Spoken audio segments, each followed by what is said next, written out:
આજની ધર્મકથા. પ્રણામ. કનકોદરીનો પશ્ચાતાપ, લક્ષ્મીવતીની ઉદારતા. આ બંનેની સાથે સાથે હજી એક વ્યક્તિ છે કે જે વ્યક્તિનું વૈશિષ્ટ્ય એ ચિત્તાકર્ષક છે. આપણી આંખને, આપણા ચિત્તને, આપણા હૃદયને આકર્ષી લેવું છે. એ છે સુલેખા.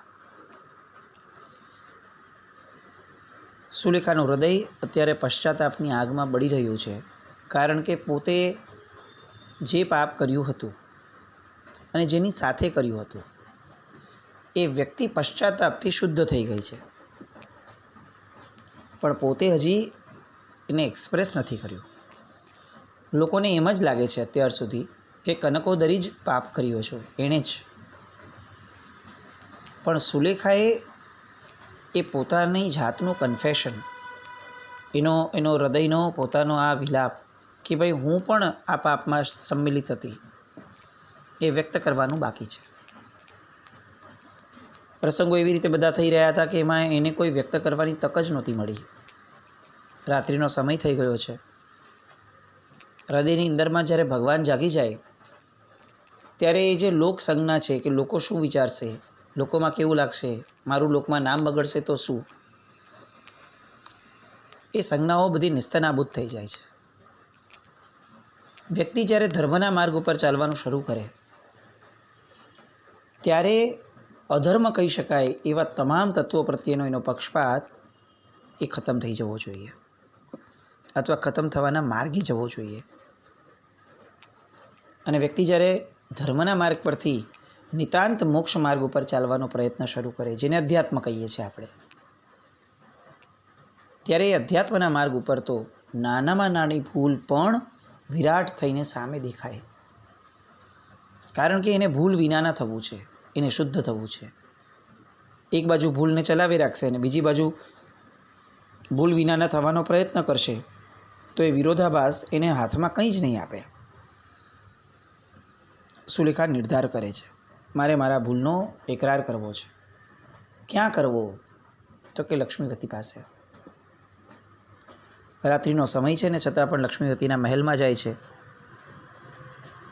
જેવું લક્ષ્મીવતીનું ચિત્ત સુલેખાનો અંદરનો પ્રવેશ જુએ છે આટલી રાત્રિએ, એ થોડા વ્યથિત થાય છે, એ થોડા ચિંતિત બને છે કે અચાનક શું થયું. કારણ કે હતો રાત્રિનો સમય, પણ લક્ષ્મીવતી જાગતા હતા. હજી સવારનો જે પ્રસંગ થયો હતો એ બધા પ્રસંગો એમના આંખની સામે તરવરતા હતા, અને એના કારણે નિંદ્રા આવતી ન હતી. એવામાં જ આ સુલેખા, એનો પ્રવેશ,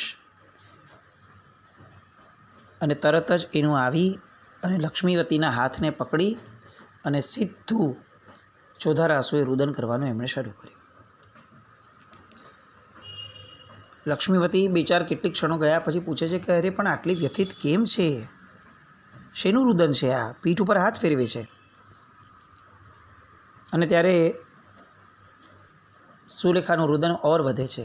લક્ષ્મીવતીનો વ્હાલ એ સુલેખાની અંદરની જે આગ છે પશ્ચાતાપની, એને વધુ ને વધુ બળવત્તર બનાવે છે. લક્ષ્મીવતી ડર વ્યક્ત કરે છે કે અત્યારે કોઈ સાંભળી જશે બેન, કેમ આટલા જોરથી રુદન? અને સુલેખા કહે છે ભલે કોઈ સાંભળે તો સાંભળે, મને રડી લેવા દો. શેનું દુઃખ છે? દુઃખ નથી, આ પાપની વ્યથા છે. કયું પાપ? ચોરીનું, દ્રોહનું, પરમાત્માની આશાતનાનું પાપ. પણ સુલેખા એમાં તારો વાંક નહોતો, એ તો કનકોદરીનો. અને ત્યાં વચ્ચેથી રોકે છે કે નહીં, આપ ઉદાર છો, આપને લાગે છે કે મેં ઠગાઈ કરી નથી, પણ હકીકતમાં આ ઠગાઈ મેં જ કરી છે.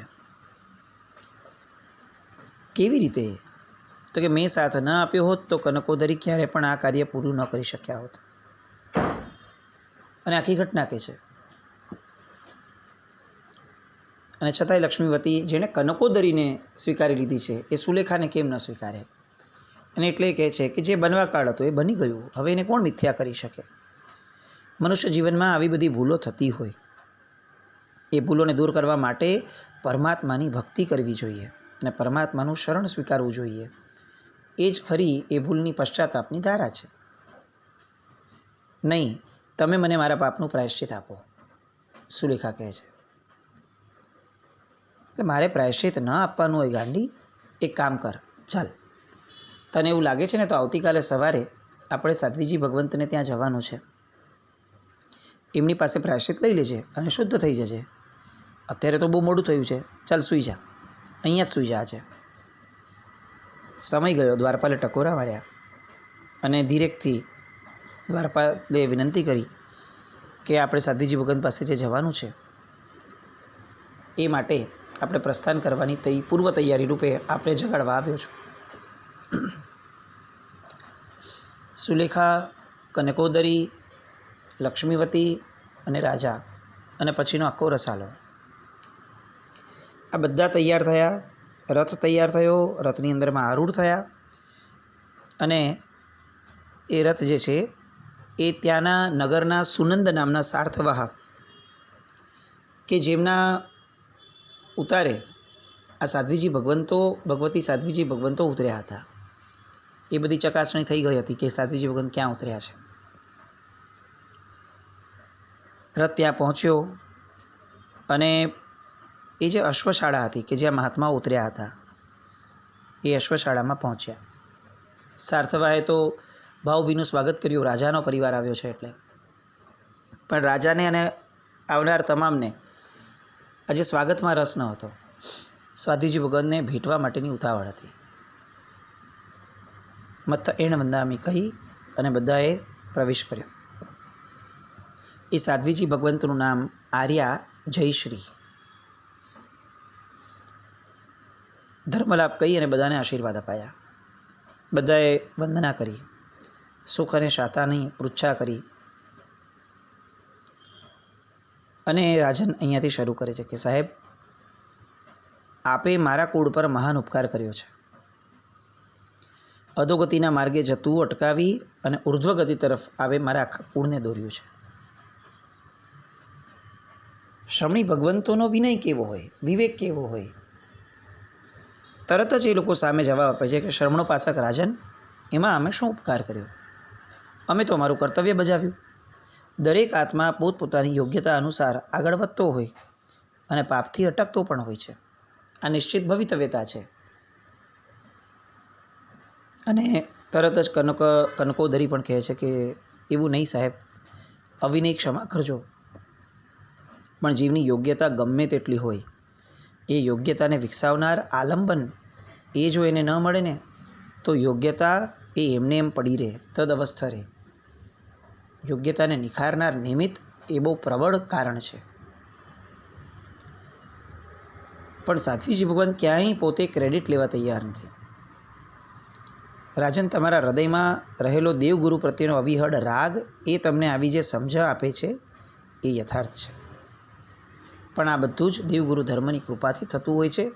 એમાં વ્યક્તિઓનું કોઈ મહત્ત્વ હોતું નથી. દેવગુરુ ધર્મ પસાય આપણે પણ બોલીએ છીએ ને અહીંયા સાધ્વીજી આર્યા જયશ્રી પણ બોલ્યા, પણ બેઉમાં ઘણો ફરક છે.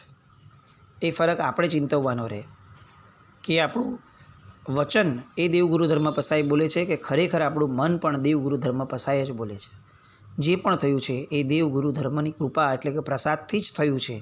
આવું બોલીએ છીએ પણ એ ખરેખર માનીએ છીએ. થોડોક સમય મૌન પથરાયું અને કનકોદરી અને સુલેખા બંનેવે મસ્તકે અંજલિ જોડીને પ્રાર્થના કરી કે પૂજ્યશ્રી કૃપા કરી અને અમને અમારા પાપનું પ્રાયશ્ચિત આપો. આખો રાસ રસીલો સાથે છે એટલે જેટલી પણ વાત અત્યાર સુધી થઈ એ બધી જ સાંકેતિક વસ્તુઓની થઈ, કોઈ ખુલાસો નહોતો થયો. પણ કનકોદરી અને સુલેખા બંનેઓને એકરાર કરવાનો એટલો બધો ભાવ છે પ્રબળ કે સ્પષ્ટપણે હવે પોતે આગળ આવીને પોતાના પાપની જાહેરનામાની ધારામાં આગળ વધે છે. અને પ્રાયશ્ચિત માંગતા સાધ્વીજી ભગવંત કહે છે કે ભદ્રે, અયોગ્ય માર્ગથી તું પાછી વળી ગઈ ત્યારથી જ તું તારા આત્માની વિશુદ્ધિ કરી રહી છે, અને તેમ છતાં તું પ્રાયશ્ચિત, શાસ્ત્રીય દ્રષ્ટિએ પ્રાયશ્ચિત જે હોય એ લેવા માટે તમને ભાવના થઈ છે, એ ખૂબ અનુમોદનીય છે. પરંતુ પ્રાયશ્ચિત કરવાનો અધિકાર એ ગીતાર્થ આચાર્ય ભગવંતોનો હોય છે. એ અધિકાર અમારો નથી. અમે એટલું કહી શકીએ કે દેવગુરુ ધર્મની ભક્તિમાં જેટલા આગળ વધી શકો એટલા આગળ વધો, એટલા તલ્લીન બનો, અને સાથે સાથે પોતાના પાપના પ્રાયશ્ચિત સ્વરૂપે કોઈ ગીતાર્થ આચાર્ય ભગવંત પાસેથી આખી ઘટનાને સૂક્ષ્મતમ રીતે વર્ણવી અને નાનામાં નાના પાપને પણ ઉલેચી લો.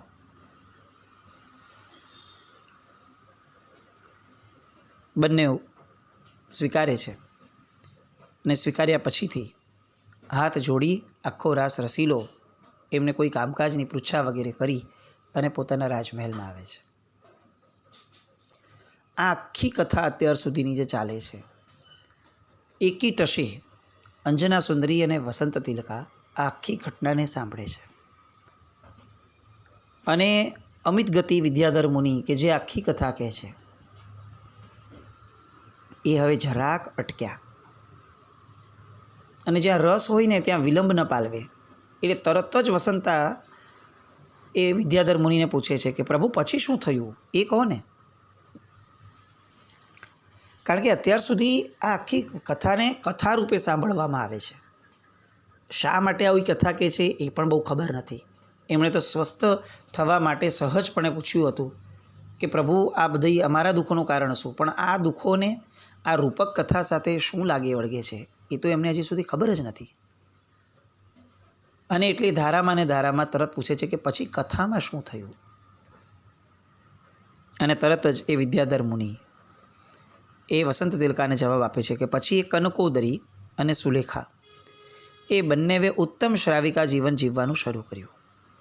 મૃત્યુ થયું, સૌધર્મ દેવલોકમાં ગઈ અને અટક્યા ફરી પાછા બોલતા.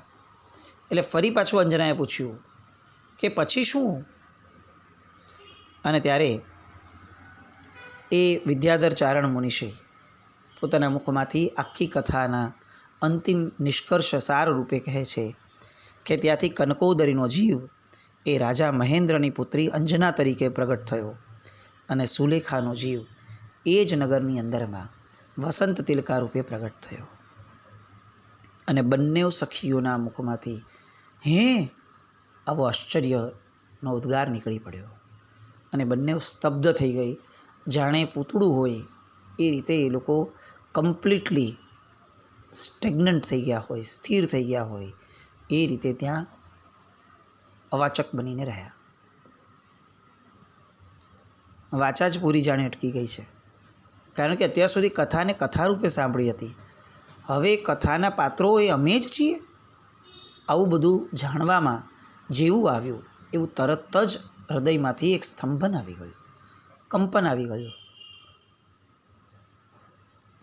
અને હવે પ્રશ્ન નીકળ્યા. કેટલીક ક્ષણો તો આમને આમ ગઈ, અને અંજનાએ પ્રશ્ન પૂછ્યો કે તો ભગવંત, અમારા જીવનમાં આ જન્મમાં જે પાપ આવ્યા છે એ પાપનું મૂળ આ કનકોદરી તરીકે મેં જે આશાતના કરી એ હતું. અને ત્યારે એ અમિત ગતિ મુનિ જે છે એ એમને સમજાવે છે. આખી કથાનો અને આખા જીવનનો હવે ફોડ પડે છે. કાર્ય કારણ ભાવ એ આ જગતનું એવું સત્ય છે કે જે 3 કાળમાં ક્યારેય બદલાતું નથી. કોઈ પણ કાર્ય થયું છે એની પાછળ કોઈ કારણ છે. વગર કારણે કુદરતના તંત્રમાં, નિસર્ગના મહાશાસનમાં ક્યારેય કોઈ કાર્ય થતું નથી. અને કારણ એ કદાચ દેખીતું આપણને ન પણ સમજાય, દેખાય નહીં, જણાય નહીં, આપણી મતિની મર્યાદાના કારણે કદાચ આપણને ખ્યાલ પણ ન આવે, પરંતુ એટલા માત્રથી એનું અસ્તિત્વ નથી એવું માની લેવું એ નાસ્તિકતા છે. પૂર્વજન્મમાં માનતા નથી, આવું કંઈ હોય નહીં, આ પાપ બાપને બધું તો આપણે કીધી રાખે છે, કોઈ નરક કોઈ દેવલોક આ બધું કંઈ ન હોય. આ આખી જે નાસ્તિક વિચારધારા છે એ વિચારધારાથી દૂર રહેવું એ ખૂબ આવશ્યક હતું. કારણ કે એનો છાંટો પણ જો અડી જાય તો આ આર્ય દેશમાં જન્મ લેવાનું એક પણ કારણ એ સફળ ન થાય.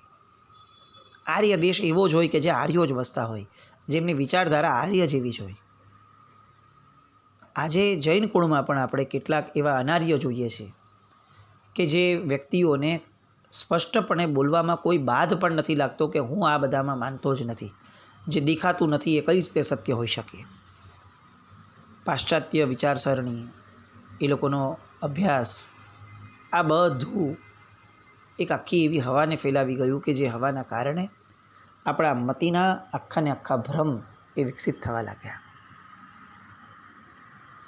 જો આત્મા છે તો ગયો ભવ હોય જ અને આવતો ભવ પણ હોય જ. અહીંયા અમિત ગતિ મુનિજી એ આગળ વાતને હવે અંતિમ સ્વરૂપ આપતા જણાવે છે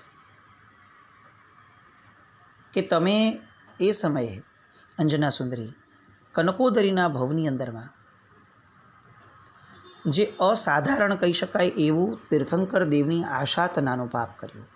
તીર્થંકર દેવની 3 લોકના નાથ છે, આ જગતનું સર્વશ્રેષ્ઠ તત્વ છે, એમને ઉકરડે નાખવાનું જે પાપ કર્યું. તમે ભલે એનું પ્રાયશ્ચિત કર્યું, તમે પશ્ચાતાપ કર્યો, એની પછીનું જીવન એ તમે ધર્મમય કાઢ્યો, પરંતુ આ એટલું વિકરાળ પાપ હતું કે એમને એમ જ પૂર્ણ થઈ જાય ફક્ત પ્રાયશ્ચિત માત્રથી એવું નહોતું. પણ આજે તમારું સૌભાગ્ય છે કે એ પાપ પૂર્ણપણે જે તમે ભોગવ્યું અત્યાર સુધીનું જીવન, એના દ્વારા એ પૂર્ણપણે નષ્ટ થયું છે. કેટલાક અંતરાયો બાકી છે. એ અંતરાયો પૂર્ણ થતાં તરત જ રાજમહેલની અંદરમાં તમને તમારા મામા લેવા આવશે અને તમારા મામા તમને લઈ જશે. વસંત તિલકા પૂછે છે, પણ પ્રભુ આ 22 વર્ષનો અન્યાય અને એ પછીથી આ રીતનું આડ, સ્ત્રીના જીવનનું સૌથી નબળું કહી શકાય એવું કેરેક્ટર ઉપરનું આડ, આ બધાનું પણ કારણ આ જ. અને ત્યારે મહાત્મા જવાબ આપે છે કે લક્ષ્મીવતીનો જીવ ભગવાન જ્યારથી એમનાથી દૂર થયા, એમનું શ્રેષ્ઠતમ ગમતું તત્વ, ત્યારથી એણે અન્ન જળનો ત્યાગ કર્યો હતો. બીજે દિવસે જ્યારે કનકોદરીનો જીવ ભગવાન લઈને આવ્યો અને બધી વાતચીતો થઈ, એ પછીથી જ્યારે એમણે પારણા કર્યા, એ જે ગાળો હતો એ ગાળો 22 કલાકનો હતો. પોતાના પ્રિયતમ પાત્રને એટલે કે પરમાત્માને લક્ષ્મીવતીથી દૂર રાખવાનો જે પાપ એ કનકોદરીએ કર્યું 22 કલાક સુધીનું, એના ફળ સ્વરૂપે 22 વર્ષ સુધી પોતાના પ્રિય પાત્રથી દૂર રહેવાનું થયું. 22 કલાક સુધી ફક્ત પોતાની દુર્બુદ્ધિના કારણે એક વ્યક્તિને પોતાના પ્રિયતમ પાત્રથી દૂર રાખ્યું. એના કારણે 22 કલાક મલ્ટીપ્લાય થઈ અને 22 વર્ષ પોતાના પતિના વિયોગમાં ગાળવા પડ્યા. બહુ જ વિધક. આપણે નાનામાં નાની વસ્તુ કરતાં ખરેખર ભય પામવું જોઈએ એવું નથી લાગતું? ઋષભદેવ ભગવાનનો એ પૂર્વભવનો વર્ષી તપના પહેલાંનો જે કર્મનો ભાવ છે એ બળદને ભૂખ્યા રાખ્યા. અંજના સુંદરીનો આ ભાવ ફક્ત 22 કલાક કોઈ એક વ્યક્તિને ભૂખી રાખવાનો આશય ન હતો, પણ પોતાના કુકૃત્યને કારણે એ ભૂખી રહી, વિયોગમાં ટળવળી. એ વિયોગમાં જે ટળવળી એ 22 કલાકનો 22 વર્ષ ભોગવવા પડ્યા. કરેલા પાપ કેવા ભયંકર છે, કેવી ભયંકર સજા આપનારા છે, એવું જો જીવને ખ્યાલ આવી જાય તો એ જીવનમાં ક્ષણે ક્ષણ પાપ કરતાં પહેલાં સાવધ ન રહે. આપણે કોઈ જીવને પાપ કરતાં અટકાવી ન શકીએ ક્યારે પણ આપણે એ જીવને સમજાવી શકીએ કે જુઓ પાપના ફળ આટલા ભયંકર છે. પરમાત્માનું શાસન આ જ કાર્ય કરે છે. કોઈ જીવને પરમાત્મા ક્યારે હાથ પકડીને મોક્ષે લઈ જઈ શકે એ અશક્ય છે. પણ કોઈ જીવને પરમાત્મા અટકાવી શકે કે જો દોસ્ત આ જે પર પાપો છે ને એ જ્યારે ભોગવવાના આવશે તને દેખાતું નથી, પણ એટલા માત્રથી તું અટકી નહીં જા. તારી સાથે હું છું, જેને 3 કાળનું તમામ જ્ઞાન પૂર્ણપણે ખ્યાલમાં છે, સર્વજ્ઞ છે, અને હું જોઈને તને કહી રહ્યો છું કે આના પાપ જ્યારે ભોગવવાના આવશે ત્યારે તું સહન પણ નહીં કરી શકે એટલા ગુણાકાર સાથે ભોગવવા પડશે. કારણ કે આટલો મોટો સમય જાય છે કે જે સમયમાં એ પાપ ઊભું રહે છે એના કારણે એના મલ્ટિપ્લિકેશન થાય છે.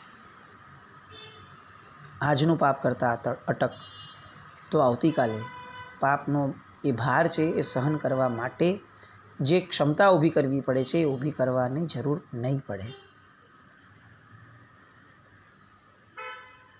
22 કલાક અને ફળ સ્વરૂપે 22 વર્ષ. એક પાપ કેટલું ભયંકર ફળ આપે. અને વસંતા અને અંજના બંનેના મુખમાંથી એક સાથે નીકળે છે કે તો પ્રભુ એ 22 વર્ષ પૂરા થઈ ગયા પછીથી આવે આ નવું પાપ કેમ? અને સૌથી મુખ્ય પ્રશ્ન કે જો સુલેખાનો જીવ એ હું છું, એટલે કે વસંતા, કનકોદરીનો જીવ એ જો આ છે અંજના, તો પ્રભુ અમારો સૌથી મહત્ત્વનો પ્રશ્ન છે કે અમને બંનેઓને નવજીવન આપનાર એવા લક્ષ્મીવતીનો જીવ કોણ? અને પ્રશ્ન નંબર 2, આ 22 વર્ષના આટલા ભયંકર દુઃખમાં પણ પરમાત્માની ભક્તિ એ અમને આટલી બધી કેમ સ્પર્શી? અને આ બંને પ્રશ્નનો જવાબ એ અમિત ગતિ મુનિ, વિદ્યાધર મુનિ એ શું આપે છે એ આપણે આવતી કથામાં જોઈએ. પણ ત્યાં સુધી આ 22 કલાક અને એની સામે આપવા પડેલા 22 વર્ષ એ સતત નજર સામે રાખી અને હવે જીવનમાં એક એક ડગલું આપણે ભરીએ. કર્મના ફળ જ્યારે આવશે ત્યારે એ કેટલા ભયંકર થઈને આવશે એનો ભય છે એમ નહીં. એ ભયથી કોઈ ધર્મ કરવાની વાત નથી. આ સમજણથી અટકવાની વાત છે. એ વાત આપણા મનમાં જેટલી ઠસાવી શકાય એટલી ઠસાવીએ. અને અંજનાના જીવનમાં જે પાપ એને એ ભવમાં ભોગવવા પડ્યા એવા કોઈ પાપ આપણે ભવાંતરમાં ભોગવવા ન પડે એવું આપણું જીવન થાય એવી શુભ મંગલ કામના સાથે જીનાજ્ઞા વિરુદ્ધ કંઈ પણ બોલાયું હોય તો મિચ્છામિ દુક્કડમ. જૈનમ જયતિ શાસનમ.